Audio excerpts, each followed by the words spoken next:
আগামীকাল আগামীকালে আপনার বীরভূম এবং মুর্শিদাবাদে আইসোলেটেড রেনফলের ফোরকাস্ট দেওয়া হয়েছে।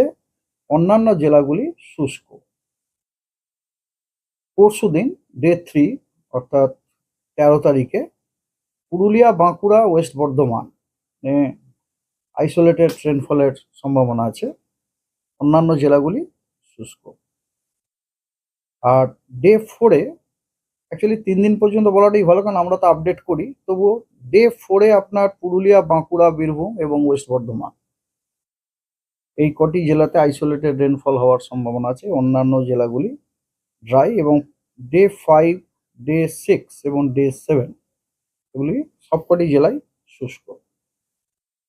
এটা গেল আপনার আপনার সাউথ বেঙ্গল, সাউথ বেঙ্গল বা আমরা যেটা বলি গ্যাঞ্জেটিক ওয়েস্ট বেঙ্গলের ওয়েদার।